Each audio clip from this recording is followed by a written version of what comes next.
Canada gave us Rush, Neil Young, and Bryan Adams. We know where the music's played. Let's go out and feel the night. But that's just the tip of the iceberg.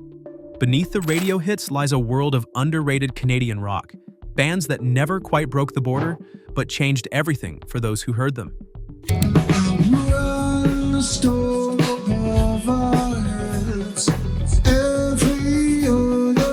From stadium-sized anthems that never left the Great White North to barroom riffs built on pure grit,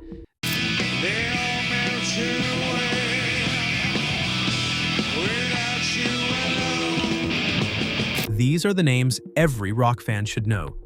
Gritty, melodic, powerful. They define Canadian rock in all its heart and honesty. We're going north of the mainstream. This is 10 underrated Canadian rock bands you should know. 10. The Tragically Hip.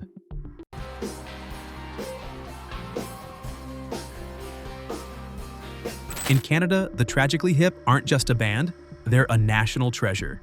But outside their homeland, still criminally underrated.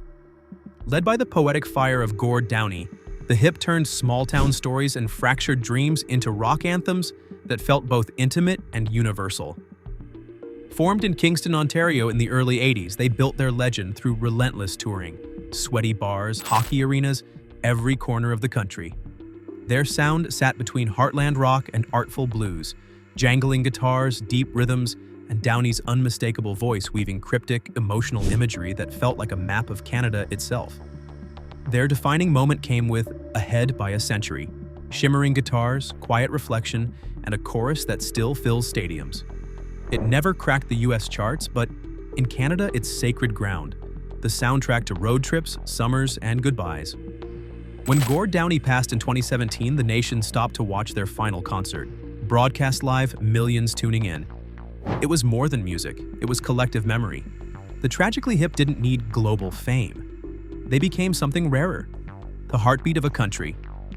9. Sloa.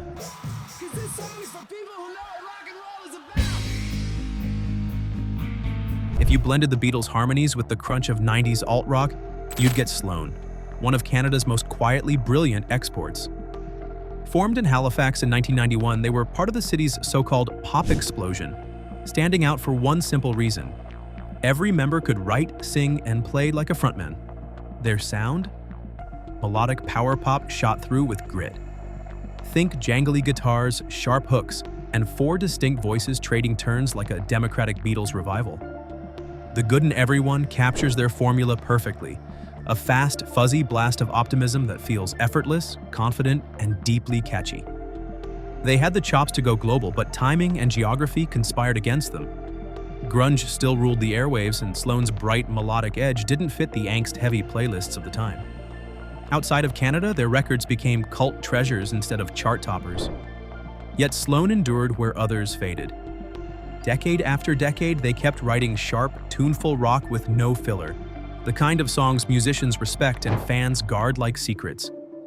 In a fairer world, Sloan would have been massive. Instead, they became something cooler, Canada's best-kept rock and roll secret. Before we continue with the video and my further explanation about why so many great Canadian rock bands stayed underrated beyond the border, I want to ask for your help. I'm trying to reach 1,000 subs by the end of the year, so I'd really appreciate it if you would subscribe and help me out. Okay, let's continue. 8. Big Wreck.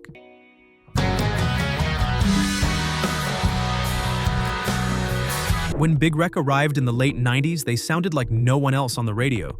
Part classic rock thunder, part modern alt-grit. Fronted by the powerhouse voice and guitar wizardry of Ian Thornley, they walked the line between Zeppelin-sized riffs and Berkeley-trained precision. Formed in Boston by 2 Canadians, Thornley and guitarist Brian Doherty, the band hit big in 1997 with The Oaf, My Luck Is Wasted. It was everything rock fans were missing at the time. Deep groove, smart songwriting, and a frontman who could sing like Chris Cornell and solo like David Gilmour. In the US, they were lumped in with the post-grunge wave, but their music was far more layered.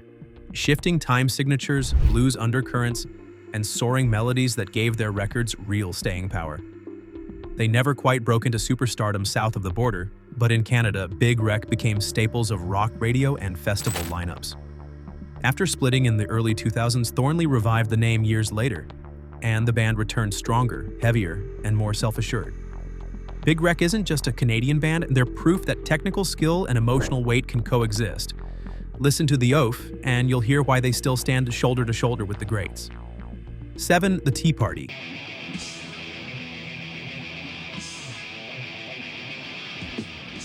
Imagine Led Zeppelin colliding with Middle Eastern mysticism. That's the Tea Party, one of Canada's most ambitious and hypnotic rock bands. Formed in Windsor, Ontario in 1990, they built their identity on heavy blues riffs, exotic instruments, and a dark spiritual energy that made every song feel like a ritual. Frontman Jeff Martin, with his deep baritone and guitar sorcery, became the band's driving force. His blend of Eastern scales, slide guitar, and orchestral textures gave tracks like Temptation their cinematic punch. A roaring mix of distortion, sitar-inspired melodies, and primal rhythm that hit like nothing else on the airwaves. They didn't chase trends, they built worlds. While grunge bands moped and pop-punk sneered, the Tea Party made rock that sounded ancient and dangerous. Part blues, part mystic rock opera. Canadian fans got it instantly. International listeners caught on more slowly, especially in Australia, where they became surprise stars. Temptation became their signature, the moment their alchemy clicked. The sound was dense, heavy, and hypnotic, but always human. The Tea Party may not have conquered global charts, but their legacy is singular. A band that turned spiritual obsession and raw rock power into something transcendent. 6. The Weakerthans.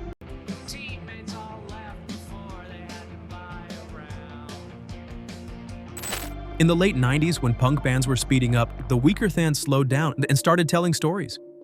Hailing from Winnipeg, Manitoba, they carved out a space between indie rock and poetry, led by former Propagandhi bassist John K. Sampson, whose lyrics turned everyday moments into quiet revelations. Their songs weren't about rebellion, they were about reflection. Aside captures it perfectly. Gentle guitars, a steady beat, and Sampson's weary, bookish voice unpacking loneliness, hope, and awkward sincerity. It's music that feels like reading someone's journal, tender, flawed, and beautiful in its honesty. The Weakerthans never chased radio play or arena crowds.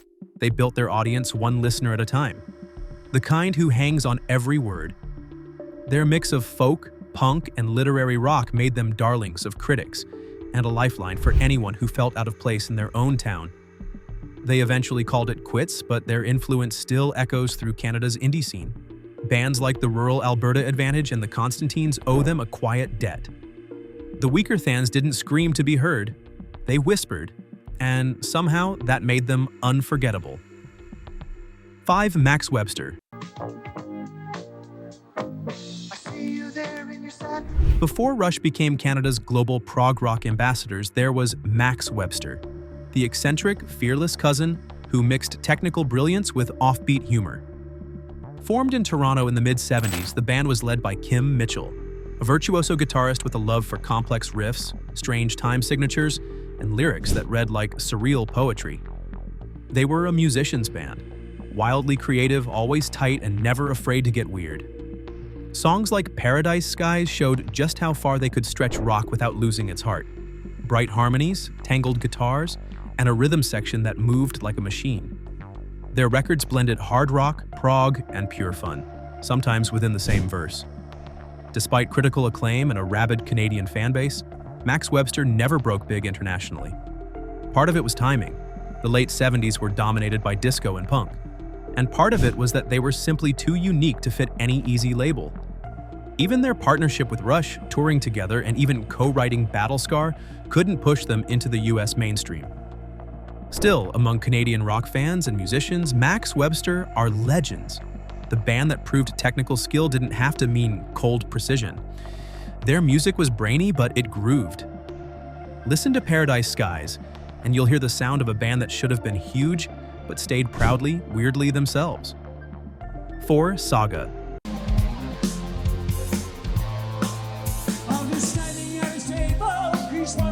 If you've ever wondered what it would sound like to merge Rush's precision with arena-sized melody, meet Saga, one of Canada's most technically gifted yet underrated rock bands.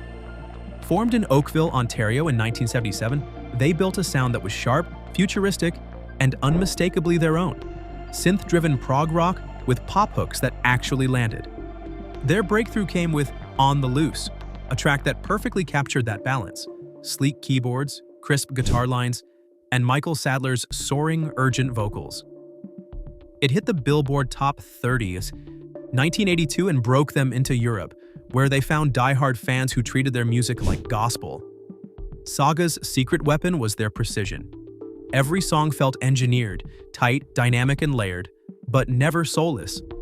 They were the rare prog band that could make complexity feel effortless. Their albums told interconnected stories long before concept continuity became cool again. In Canada, they were respected. In Germany and Scandinavia, they were huge. Yet somehow in the US, they remained a cult favorite, admired by musicians, ignored by radio. Saga's influence runs deep, from neo-prog acts to synth rock revivalists. On the Loose still sounds like it was recorded 5 minutes in the future.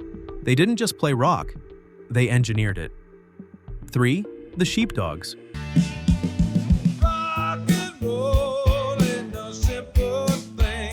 If Southern rock was born in the US, the Sheepdogs proved it could thrive north of the border. From Saskatoon, Saskatchewan, this band took the swagger of the 70s, Allman Brothers harmonies, Lynyrd Skynyrd grooves, a touch of Creedence grit, and brought it roaring into the 21st century with pure analog soul.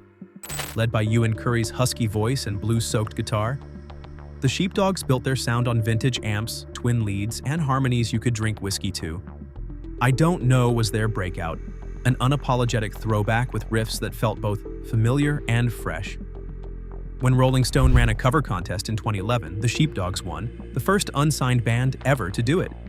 And suddenly, the world noticed what Canada already knew. Their secret? No gimmicks, just groove, grit, and melody. The kind that fills bars, not stadiums. They weren't chasing trends, they were reviving everything rock had lost and doing it better than most. The Sheepdogs remind us that classic rock never really died. It just moved to the prairies, grew a beard, and plugged back in. Play I Don't Know, and you'll feel the dust, the warmth, and the joy of 4 guys who sound like they were born 50 years too late. And that's exactly the point. 2. 5440.